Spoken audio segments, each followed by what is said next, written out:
El divorcio causal, necesario o contencioso. Es la disolución del vínculo matrimonial decretada por la autoridad judicial cuando existe una causa grave que hace imposible la vida conyugal. Las causales son expresas y limitadas. Esto quiere decir que solamente se puede obtener el divorcio con alguna de las causales que están determinadas por la ley.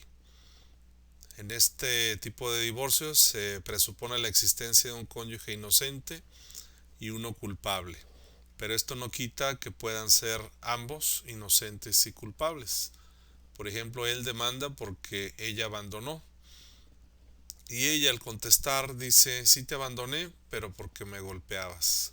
Entonces, en relación a cada uno de ellos que demanda, pueden ser inocentes y culpables al mismo tiempo.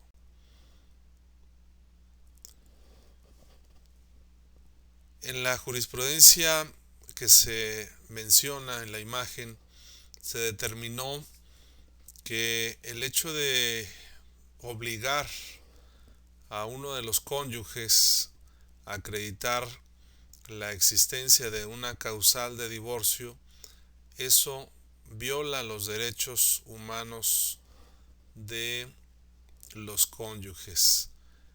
Entonces se determinó que era inconstitucional mediante una contradicción de tesis entre Veracruz y Morelos. Uno decía que sí, el otro decía que no. Se determinó en el 2015, en julio del 2015, que era inconstitucional. Entonces, todas las legislaciones que fueran similares a los artículos que aquí se anularon deberían de seguir la misma suerte.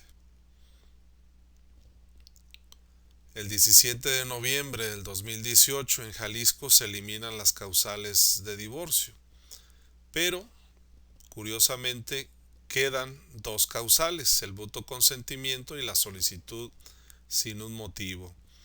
O sea que no existe el divorcio incausado en Jalisco porque aún hay causas. El divorcio incausado es cuando no hay una causa. Sin embargo, aquí tenemos que invocar aún ahorita una causal, cualquiera de esas dos. No existe un divorcio exprés como en la Ciudad de México, ya que al momento de eliminar las causales de divorcio, a los legisladores se les pasó el pequeño detalle de establecer un procedimiento especial. Entonces, en la actualidad aquí en Jalisco, se tiene que demandar un divorcio contencioso, normal. Hay que seguir todas sus etapas, hay que desahogar pruebas y al final el juez aplica ya sea la jurisprudencia o en este caso la reforma que se viene comentando y decreta el divorcio de esa manera. ¿Es bueno o es malo que se hayan retirado las causales del Código Civil de Jalisco y de otros 22 estados que a la fecha lo han hecho? Al parecer lo más conveniente y lo que se venía manejando con anticipación es que el Estado debe de proteger el matrimonio. Es una figura muy importante que establece pues la estructura de la sociedad. Entonces se debe de proteger el matrimonio.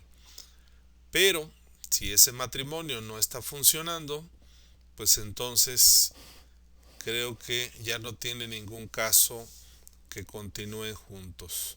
El hecho de que se acredite o no una causal de divorcio, eso no va a determinar si se van a seguir queriendo o no. Para que exista un matrimonio se requieren dos. Si uno de ellos ya no quiere, no tiene caso continuar. Algunas causales, como el adulterio, la violencia intrafamiliar y la corrupción de menores, también constituyen un delito. Aquí el punto importante es que no es necesario demandar el divorcio causal y después denunciar el delito. Se puede hacer una cosa o la otra, las dos al mismo tiempo o ninguna. Esa ya es decisión de los cónyuges. La competencia y vía. En este caso, la vía es la vía civil ordinaria, que es la vía del pleito. Si en un momento dado ambos cónyuges se dicen abandonados y uno demanda en Guadalajara y otro en Colima y dicen que el domicilio conyugal está donde están demandando, por eso lo hacen ahí, entonces el juez tiene que determinar si tiene competencia para conocer del asunto. En el caso en particular, pues estamos hablando de que existen dos domicilios conyugales. ¿Cuál es el bueno? Bueno, ante esa controversia, el juez tiene que aplicar no la regla especial, que sería esa, donde existe el domicilio conyugal, sino tiene que aplicar la regla general que dice que el juez competente es el del domicilio del demandado. Código civil aplicable.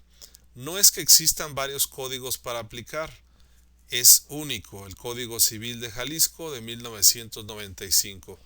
Pero cuando se expidió este código, se estableció en su artículo octavo transitorio que los derechos y obligaciones derivados de hechos y actos jurídicos celebrados bajo la vigencia del código anterior se regirán por el mismo. Esto nos llevaría a suponer que si una pareja se casó antes del 95, se tendría que divorciar con ese código, el de antes del 95. Pero no es así. El divorcio y el matrimonio son actos jurídicos distintos. Ok, el matrimonio sí se va a regular con el código antes del 95, pero el divorcio, como es un acto jurídico independiente, se tendrá que desahogar de acuerdo al código que esté vigente cuando se den las causales. Circunstancias de modo, tiempo y lugar. Estas circunstancias normalmente las vemos nosotros en la materia penal, pero realmente deben estar presentes en todos los actos jurídicos y pues el divorcio no es la excepción. Entonces, al momento de hacer nuestra demanda, tenemos que especificar muy bien en qué lugar sucedieron los hechos. Tenemos que decir el domicilio exacto, la casa, el número, la calle, la colonia, el municipio, el estado. Incluso de la casa tenemos que decir en dónde sucedieron los hechos, si fue en la cocina, en la sala, en la habitación. El tiempo, debemos definir precisamente en qué fecha, tenemos que señalar el día, el mes, el año, la hora precisa en que sucedieron los hechos. El modo, pues es determinar con lujo de detalle cómo sucedieron las cosas. Tenemos que describir muy específicamente qué fue lo que sucedió. Esto para que el juez pueda estar en aptitud de determinar si existen o no las causales, si se dan las causales o no. Y para que no se deje en estado de indefensión a la contraria. Eso pudiera parecer bueno, decir, bueno, pues a mí me interesa que la contraria esté en estado de indefensión, pero no. Si en la sentencia se acredita que la contraria estuvo en estado de indefensión, entonces no se van a declarar procedentes las acciones. Causales. La que se presenta más frecuentemente, la de mayor rating, es el adulterio. En particular aquí en Jalisco se llamaba infidelidad sexual. El adulterio es cometer un acto sexual con una persona del sexo opuesto distinta al cónyuge, y como infidelidad sexual pues ya no se especifica que deba de ser del sexo opuesto, o sea que nuestro código en ese punto era más moderno. También existe la infidelidad afectiva, que es tener una relación sentimental con una persona distinta al cónyuge. Esta infidelidad no se va a demandar por esta causal, sino como una injuria grave. La Corte determinó que la prueba directa es imposible en este tipo de causal, o sea, determinar una relación sexual que alguien la haya visto, la haya presenciado, pues es imposible. Entonces por eso admite la prueba indirecta. Esto es, por ejemplo, que se vea una pareja entrando a un motel abrazados besándose. Podemos deducir a lo que van. Esa es la prueba indirecta, deducir un hecho desconocido de un hecho conocido. También, si tenemos un acta de nacimiento de un hijo extramatrimonial, pues debemos de asumir que se cometió mediante un adulterio. El hecho conocido es el acta, el hecho desconocido es cómo lo hicieron. Deducimos un hecho desconocido a partir de un hecho conocido. Injurias graves. Es toda expresión o acción ejecutada con el ánimo de manifestar desprecio hacia el otro. Se viola el derecho al buen trato y la cortesía. Son las ofensas, los insultos, las mentadas. ¿Cómo se le puede mentar la madre a otra persona? Pues de muchas maneras, desde un silbido, diciendo las palabras, mediante una seña, incluso con el claxon del automóvil. Entonces, hay que manifestar las circunstancias de modo, tiempo y lugar para que el juez pueda determinar si existió esa ofensa. En algunos estados de la República, dos personas se juntan, se reúnen y se mientan todas las madres habidas y por haber, y uno creyera que se van a golpear y se van a matar, y no, se abrazan y casi se besan. Entonces, por eso el juez debe de conocer las circunstancias de modo, tiempo y lugar para determinar si esas palabras en ese momento, si esas acciones constituían una ofensa. Por ejemplo, aquí en los Altos de Jalisco, el esposo le dice a la esposa que no sabe cocinar y que es una tonta, y eso constituye una grave ofensa para ella. Existen otras conductas que también son injuriosas, por lo tanto ofensivas. Por ejemplo, la negativa injustificada al débito carnal. Una persona, un cónyuge que se niega a tener relaciones sexuales con su cónyuge, lo hace porque pues le causa una enorme repulsión, un desprecio, asco, etc. Entonces eso es una ofensa. Excesiva intimidad con terceros también es una conducta injuriosa. Esto, aquí entra lo de tener un novio o novia. La conducta escandalosa desplegada por uno de los cónyuges obviamente ofende al otro. La falta de asistencia en caso de enfermedad o circunstancias aflictivas, esto también es una ofensa, el hecho de que no se le apoye al cónyuge cuando está enfermo o que tiene alguna situación aflictiva. Por ejemplo, que se le muere la suegra y en lugar de acompañarla, pues se va al bar con sus amigos o a jugar fútbol, etc. Sevicia. La sevicia consiste en la crueldad excesiva y desplegada de un cónyuge en contra del otro, que se trata pues de golpes, malos tratos físicos o psicológicos, y en nuestro estado se le cambió el nombre de violencia intrafamiliar, porque la sevicia pues no nos revela mucho y pues se le cambió el nombre. También para entrar en una especie de moda que se puso en hablar en todas partes de la violencia intrafamiliar, y los legisladores dijeron: ¿cómo es posible que no tengamos una causal que defienda a nuestras mujeres? Y se les ocurrió cambiar el nombre nada más, de una causal que ya existía y siempre ha existido.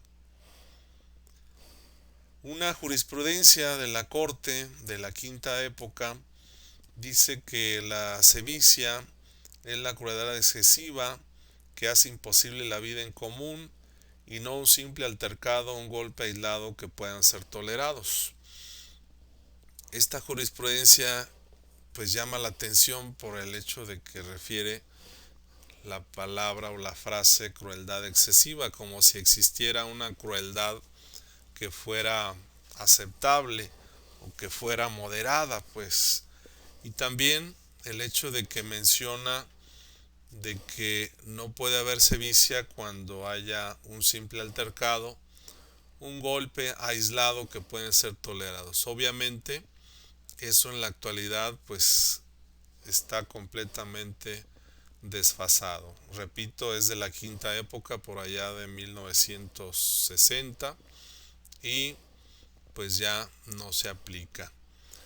Pero, ¿qué creen? Aquí en nuestro estado, hasta hace unos poquitos años, 2 o 3 años, el delito de violencia intrafamiliar no procedía si no era una conducta reiterada, o sea que las mujeres asistían al Ministerio Público y si era la primera vez, pues les decían, pues no los puedo atender porque tiene que ser reiterado. Afortunadamente eso también ya se cambió. También existió en nuestro código la tortura psíquica que se relaciona con esta causal. La tortura psíquica pues es ocasionar lesiones psicológicas de un cónyuge para el otro. Se supone que esta causal de tortura psíquica fue incluida en la causal de violencia intrafamiliar, pero la verdad es de que pues existía una mayor amplitud cuando se le trataba de manera separada. Difamación y calumnia. La difamación es dar a conocer hechos ciertos y la calumnia es dar a conocer hechos falsos. La esposa va con la señorita Laura y le dice, señorita Laura, a mi esposo le huelen los pies.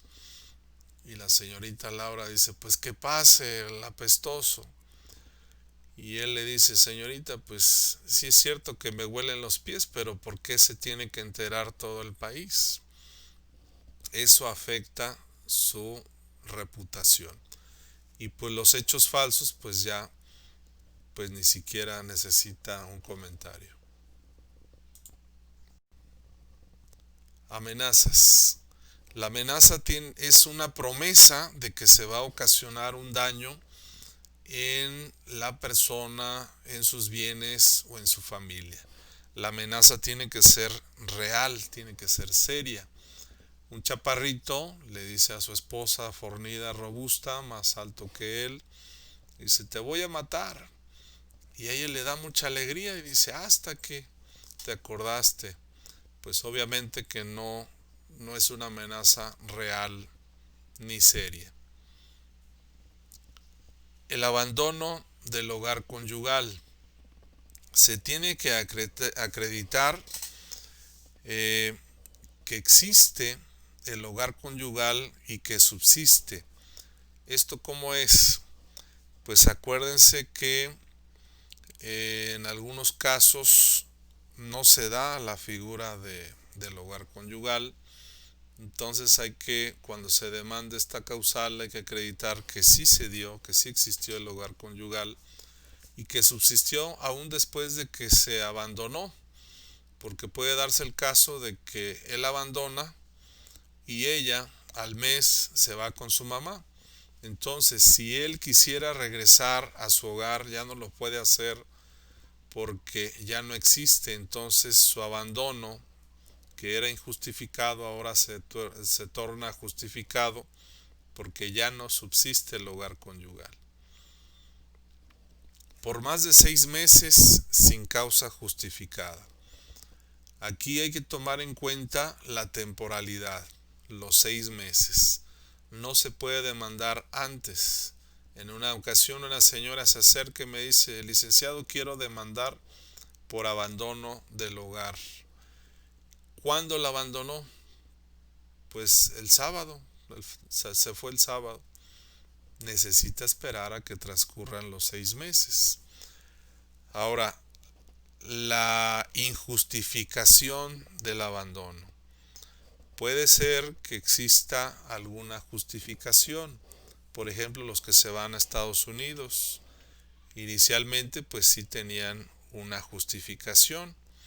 pero ya después a lo mejor pues encontraron a otra pareja ya y ya no regresaron, pero inicialmente tenían esa justificación. Se incurre en el abandono del hogar conyugal aun cuando se cumplan todos los deberes. Pueden ponerse de acuerdo en que pues sí abandonó el hogar, pero le va a suministrar pues una pensión alimenticia y va a cumplir con todos sus deberes, pero si no está cohabitando, entonces no, no se cumplen el deber principal, que es la cohabitación, entonces se incurre en el abandono. También debemos de tomar en cuenta que no existe el abandono en caso de enfermedad por el cual deba estar hospitalizado el cónyuge. Asimismo, cuando la ausencia se deba a servicio militar o público, tampoco existe abandono del hogar conyugal cuando nunca se constituyó o porque estuvieron como arrimados. Por más de un año con causa justificada pero sin demanda. La señora abandona a su marido porque la golpea. Obviamente estamos hablando de un abandono justificado, pero ella deja pasar un año sin demandar. Entonces su abandono, que era justificado, ahora se convierte en injustificado y la puede demandar su marido. Por más de un año con interpelación judicial.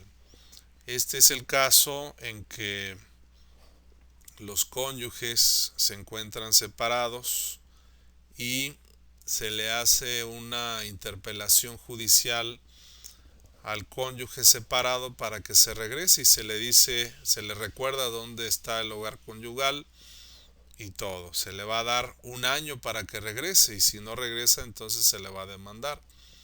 Nada más que se les pasó un pequeño detalle aquí a los legisladores: la interpelación judicial en nuestro estado no existe. Una interpelación judicial es, por ejemplo, cuando se va a hacer el emplazamiento, el requerimiento y emplazamiento en el caso de un pagaré. La interpelación judicial es una amenaza legal. Se le dice: me pagas o te embargo bienes. Esa es la interpelación judicial. Entonces eso no existe en Jalisco para la materia civil. Entonces, ¿qué es lo que se hace? Pues una simple notificación judicial, pero no se le puede hacer esa amenaza legal. También esta causal, esta interpelación se puede hacer ante notario público. Entonces, en lugar de ir con una autoridad judicial, el notario va y levanta una certificación de hechos. Por más de 2 años, no importa cuál sea la causa. Esta causal en su momento fue muy útil porque a veces transcurrían 5, 10, 20 años separados.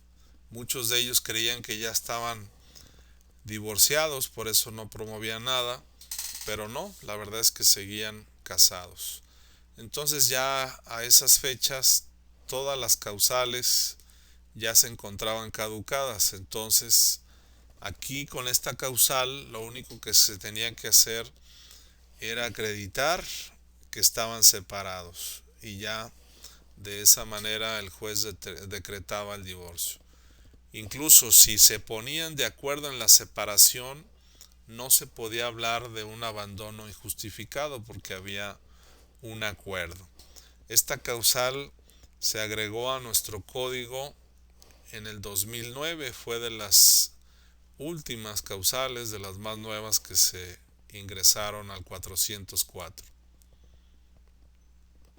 Declaración de ausencia o presunción de muerte. Por sí sola, esta declaración no disuelve el matrimonio, simplemente nos da materia para demandar el divorcio. genera una causal. El trámite para declarar la ausencia y la presunción de muerte es muy largo, muy complicado. Entonces aquí lo que se recomienda es demandar por abandono injustificado. ¿A dónde? Pues cuando no sabemos dónde está, se le emplaza por edictos. ¿Y qué tal si aparece? Pues ya si aparece, pues él tendrá que acreditar que tenía una causa justificada. Negativa injustificada de proporcionar alimentos. Esta causal no requiere de que se haya promovido un juicio de alimentos, tampoco de un requerimiento. Es una causal negativa. ¿Qué quiere decir? Pues que yo no tengo que acreditar nada. Si yo demando a mi cónyuge porque no está proporcionando alimentos, eso sería acreditar un hecho negativo. Eso es imposible. No se puede acreditar un hecho negativo. Entonces a quien le corresponde la carga de la prueba es al demandado y debe de acreditar que sí está cumpliendo con su deber de proporcionar alimentos. Padecer una enfermedad crónica o incurable, además de contagiosa o hereditaria, que ponga en peligro la vida del otro y que se prolongue por más de 2 años. Esta enfermedad debe poner en peligro la vida del otro y se debe prolongar, como ya se dijo, 2 años. ¿Para qué los 2 años? Pues para ver si en ese ínter aparece una cura que la haga curable. O, aunque se escuche un poco cruel, pues si fallece dentro de ese plazo, pues entonces ya no será necesaria la demanda. También esos 2 años es para ver si dentro de ese tiempo se cura, o sea que se curó, entonces ya no es necesario, ya no es una causal de divorcio porque se curó. En este caso se trata de un divorcio remedio, no existe un culpable, sino una situación que remediar y se puede pedir la separación de cuerpos. La enajenación psíquica incurable declarada judicialmente. Para que proceda esta causal, pues previamente se tiene que declarar el estado de interdicción del cónyuge enfermo. No existe un culpable y también se puede pedir la separación de cuerpos. En esta causal y en la anterior me recuerda aquella promesa que hacen los cónyuges de apoyarse en la salud y en la enfermedad, en la pobreza y en la riqueza. Entonces, ¿dónde quedó esa promesa? Hábitos de juego y vicios, drogas y alcohol, cuando amenazan causar la ruina de la familia o sea un motivo constante de desavenencia. Esta causal, para que proceda, debe poner en riesgo la economía de la familia, la estabilidad económica. Esto es, que por los vicios o el juego, pues se distraigan los recursos económicos que están destinados al sostenimiento del hogar. También debe generar constantes pleitos. Esto motivado por la adicción. Que sea pues una constante situación que lleve a conflictos en la familia. Si la adicción no llega a tal grado de que ocasione estos pleitos, entonces no procede. Esta causal durante muchos años pues generó muy pocos casos, a pesar de que sí había algunos casos de drogas o de alcohol, pero el mayor incremento se dio cuando aparecieron los casinos aquí en la ciudad. De esta manera, los cónyuges, alguno de ellos, se gastaba todo el dinero de la familia en los casinos y eso ocasionaba pues los problemas. La prueba pericial es indispensable, ya que pues se debe de acreditar la adicción, se debe acreditar el grado de adicción que se tiene, las causas y las consecuencias. Los testigos no pueden acreditar el alcoholismo o la adicción a las drogas. Simplemente pueden decir que un día lo vieron que parecía borracho o parecía drogado. Una alcoholemia, un antidoping no nos revela esa adicción, simplemente nos revela que ese día y a esa hora tenía cierta cantidad de alcohol o de droga en la sangre. Esta prueba pericial pues normalmente es cara. La impotencia incurable para la cópula, a menos que sea por causa de la edad o haya sido conocida por ambos. Ya hemos comentado como la impotencia como impedimento, como causa de nulidad. Dijimos que debe ser incurable. Y si es por la edad, pues las personas mayores de edad pues sí se pueden casar y en este caso no sería una causa de divorcio. Si fue conocida por ambos, quiere decir que se aceptó. Ahora bien, hemos hablado de la impotencia masculina sobre todo, pero ¿existe la impotencia femenina? Pues sí, sí la hay. Se llama frigidez. Yo tuve una prima que era frígida, así se llamaba. La impotencia femenina puede ser física o psicológica. En la física no existe la dilatación y la lubricación necesarias para una relación sexual y tener una relación en estas condiciones pues es muy dolorosa, muy traumática. La impotencia psicológica, sí existe la lubricación y la dilatación, pero no hay disfrute ya que la conexión entre el cerebro y los órganos sexuales se ha roto por alguna situación.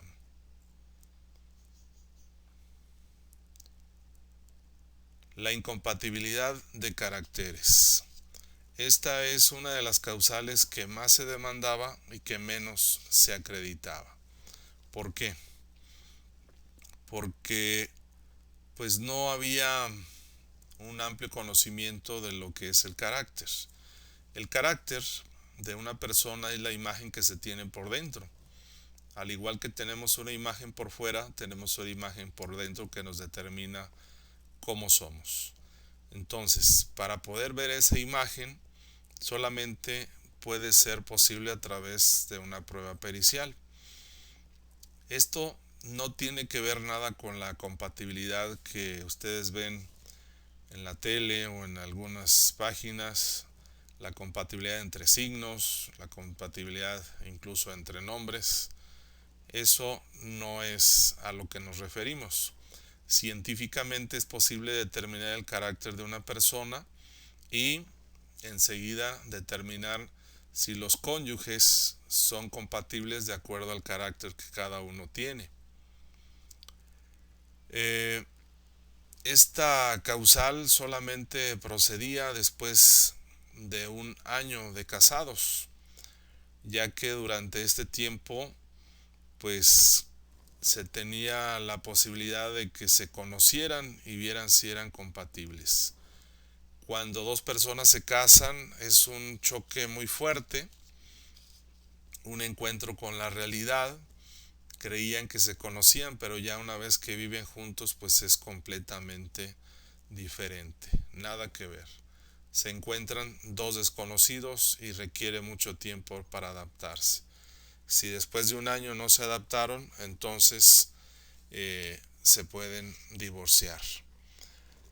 Se tenían que establecer los hechos de la incompatibilidad, no nada más acreditar que ellos dos tenían un carácter incompatible, sino que en la práctica, en su vida cotidiana, se reflejaba en situaciones donde no podían llegar a acuerdos. Podríamos llegar a pensar que una pareja es incompatible si cada uno le va a un equipo de fútbol diferente o si son de una religión diferente cada uno.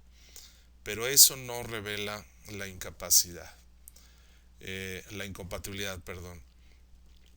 La compatibilidad se refiere a la capacidad de tomar acuerdos entre ellos. Por ejemplo, si ellos se ponen de acuerdo, y ustedes lo han visto, para ir a un partido de fútbol donde cada uno va a apoyar un equipo, quiere decir que son compatibles porque se pusieron de acuerdo. Si se ponen de acuerdo para ir cada fin de semana a uno de sus templos y son de diferentes religiones, quiere decir que son compatibles, se están poniendo de acuerdo. Hay parejas que no se ponen de acuerdo ni siquiera en qué película van a entrar a ver en el cine. Hay otras parejas que tienen grandes problemas como una infidelidad y que pueden resolverlas, se ponen de acuerdo. Entonces son compatibles. Pero ¿qué sucede con el tiempo? ¿Quiere decir que esta pareja era incompatible y se casó? ¿O quiere decir que eran compatibles y después se hicieron incompatibles? O sea, la incompatibilidad nace o se hace. Ellos eran incompatibles desde que se casaron, pero como se querían mucho, no se dieron cuenta. Ya después, en las diferentes etapas en que viven su amor, pues ya se han dado cuenta de que son incompatibles. ¿Por qué?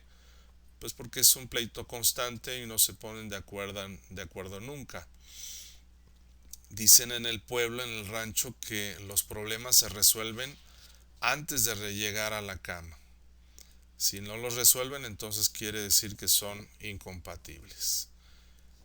Y necesariamente se tiene que ofrecer y desahogar una prueba pericial, psiquiátrica o psicológica, la cual pues es cara y realmente nunca se ofrecía cuando se invocaba esta causal, para determinar el carácter de cada uno y que son científicamente incompatibles.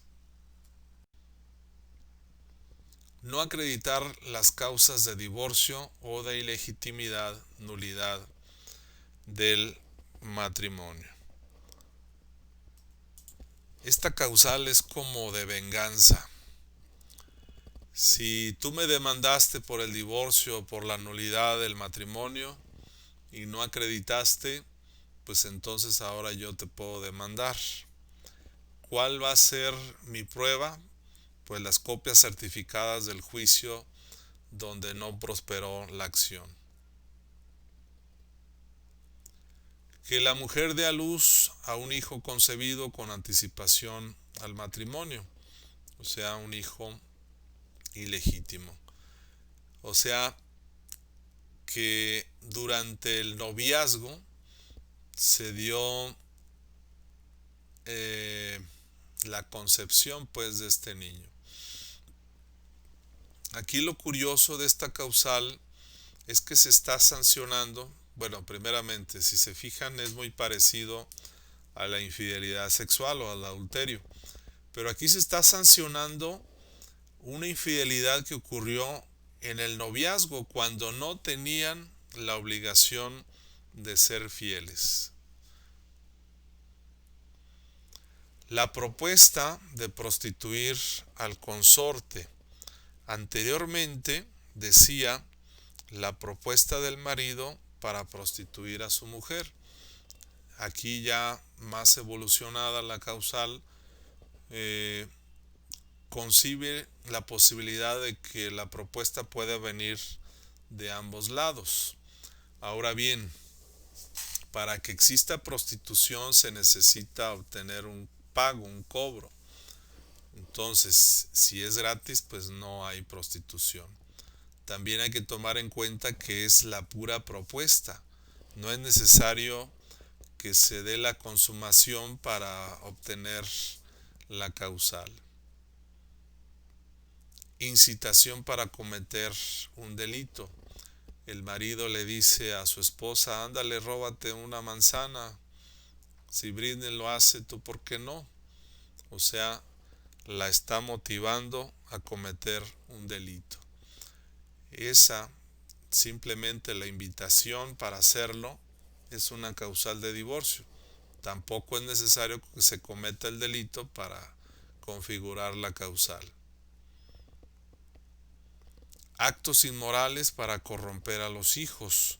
Además de causal de divorcio, este es un delito que es corrupción de menores, tal como lo habíamos señalado antes. Cometer un delito que sea infamante y que no sea político. Infamante es que me ofende. Cometer un delito que me ofenda. Mi cónyuge comete un delito que me ofende. ¿A ustedes les ofendería que su cónyuge sea sorprendido en el súper robándose una manzana? Pues sí, a todos nos ofendería. Si eso nos ofende, entonces quiere decir que todos los delitos son infamantes, o sea, que ofenden. Pero bueno, hay unos más ofensivos que otros, por ejemplo, la violación, el secuestro, el homicidio, etcétera. Cometer un delito punible si fuera persona extraña. Por ejemplo, la violación existe en el matrimonio si se comete entre los cónyuges, ¿sí? El robo existe entre los cónyuges. No es robo porque ambos son dueños, entonces no existe. Este tipo de delitos que si se cometen por los cónyuges no son delitos, no existen. El mutuo consentimiento. Esta es una gran contradicción, que una de las causales de divorcio contencioso sea el mutuo consentimiento. Es como decir que lo blanco es negro, que lo bueno es malo. Es una contradicción. La acción de divorcio se extingue con la reconciliación. En este caso se supone que los dos se perdonan culpas. El perdón es cuando uno perdona al otro, el inocente perdona al culpable y de esta manera se convierte en más inocente. Puede ser expreso con palabras o por escrito, puede ser tácito por reanudar la vida en común, por no demandar. La muerte pone fin a la acción de divorcio y las cosas regresan al estado que se encontraban hasta antes de iniciar el procedimiento. El desistimiento puede ser expreso mediante escrito ratificado ante la presencia judicial o tácito en el mutuo consentimiento si se deja de promover por más de 3 meses. Las características de la acción de divorcio: es una acción personalísima. Esto quiere decir que solo los cónyuges pueden demandar. Por ejemplo, no puede la suegra, el cuñado, la tía, demandar una acción que le corresponde nada más a los esposos. ¿Esto por qué? Porque si el esposo o la esposa no demandan, quiere decir que están perdonando y solamente a ellos les corresponde perdonar. Esto no quita el hecho de que sea personalísima, que uno de los cónyuges pueda contratar un abogado, pueda extenderle un poder a otra persona para que demande en su nombre representación, ya que el otro no lo está haciendo de mutuo propio, sino que está ejercitando una acción que le corresponde a uno de los cónyuges. La acción caduca a los 6 meses. No es necesario, es inútil narrar hechos que tengan más de 6 meses. ¿Por qué? Pues porque esos hechos ya no tienen validez, ya caducaron. Entonces, por eso se solicita, se pide que sea nada más de los últimos 6 meses. Hay algunas causales que son de tracto sucesivo, las cuales no caducan. Por ejemplo, el adulterio y el abandono del hogar conyugal. Si el esposo se va a vivir enfrente con su sirvienta y dura un año ahí, ¿podríamos decir que ya caducó la acción de la esposa para demandarlo? No, porque aún está en adulterio. ¿Cuándo va a iniciar a correr la caducidad? Cuando deje de estar en adulterio. Ahí va a empezar a contar esos 6 meses. Y en el abandono, si el esposo se va y dura más de 6 meses, no ha caducado el derecho de la esposa para demandarlo por abandono, porque aún sigue en abandono, no ha empezado a correr esos 6 meses. ¿Cuándo va a empezar a correr el término? Cuando termine el abandono. ¿Y cómo sería eso? Reintegrándose al hogar. De esa manera dejaría de estar en abandono. Pero si se reintegra al hogar, quiere decir que lo perdonaron y entonces ya no procede demandar por causales perdonadas. La acción es ejercida por el inocente. Aquí no debe de confundirse el hecho de que una persona demande no lo hace automáticamente el inocente. Lo que sucede es que al final, en la sentencia, el juez va a revisar si el que demandó era precisamente el inocente. Si el culpable fue el que demandó, entonces no va a proceder la acción. Yo demandé a mi esposa porque la golpeo y como ella no se animaba a demandar, yo demandé. Obviamente que no procede la acción. Si ella no demanda, quiere decir que lo está aceptando y lo está perdonando. En materia familiar se permite el testimonio de familiares, amigos y domésticos. En otras áreas no se permite, no tiene valor. ¿Por qué se permite en materia familiar? Porque ellos son los que se dan cuenta de lo que sucede al interior de la familia. No se admite la transacción en el estado civil de las personas. Esto quiere decir que no se pueden poner de acuerdo los particulares si están casados, divorciados, solteros. Eso le corresponde al Estado.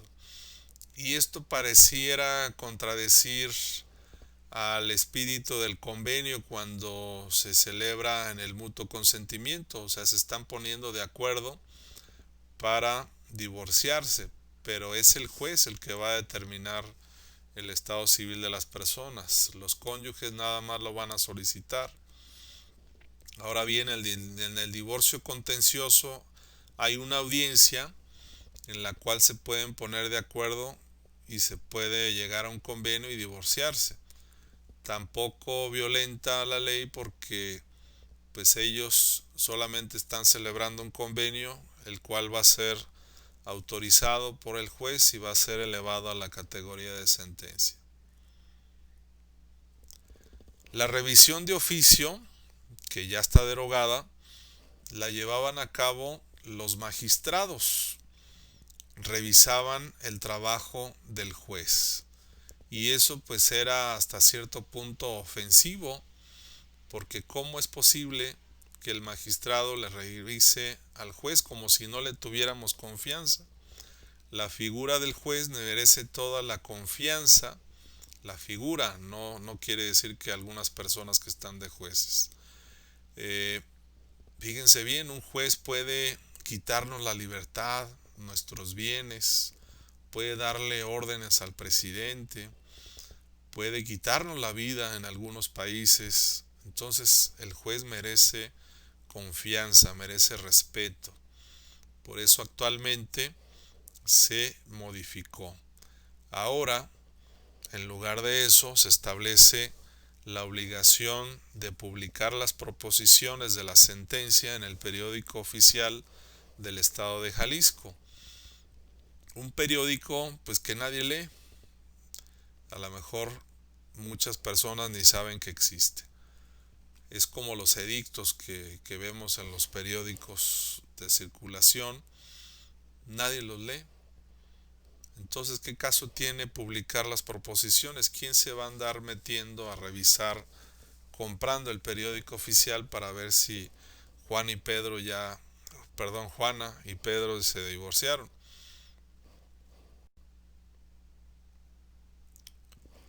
Los efectos del divorcio se dividen en provisionales y definitivos. Respecto de los cónyuges, se decreta la separación de personas para el caso de que exista violencia intrafamiliar entre ellos. El juez puede determinar quién se queda en la casa y quién se sale. Esto debería de ser así de sencillo, así de simple. La verdad es de que no lo es. En la práctica se tiene que llevar a cabo una declaración testimonial para acreditar la urgencia y necesidad de la medida.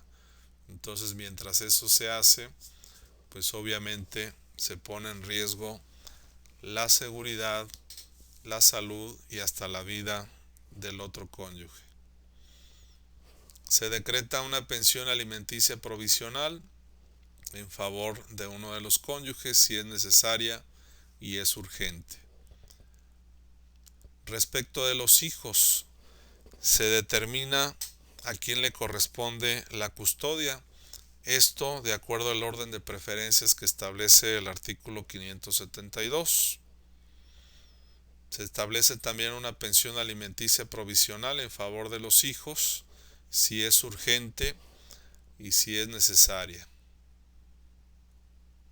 Respecto de los bienes, quedan revocados los poderes que se hayan conferido entre ellos y se suspende la sociedad legal o conyugal, y el efecto será que se congelan los bienes hasta la sentencia definitiva en donde se va a decretar la terminación. Estos efectos provisionales se decretan en el auto de admisión de demanda. Efectos definitivos. Respecto de los cónyuges, se declara disuelto el vínculo matrimonial, de tal manera que quedan en aptitud de contraer un nuevo matrimonio. El culpable debe pagar alimentos solamente en el caso de que los necesite y que no se case, que viva honestamente. Esto ha sido derogado con la reforma que eliminó las causales el 17 de noviembre del 18. Debe pagar daños y perjuicios el cónyuge culpable como autor de hecho ilícito.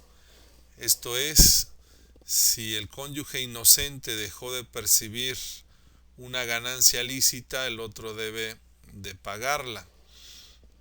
Si recibió un menoscabo en su patrimonio, también el culpable tiene que resarcirla.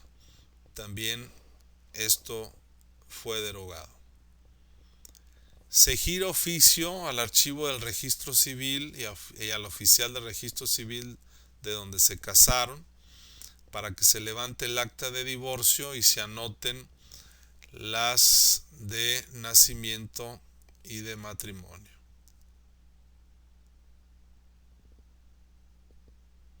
Respecto de los hijos, se decreta la custodia definitiva de los menores, también tomando en cuenta el 572.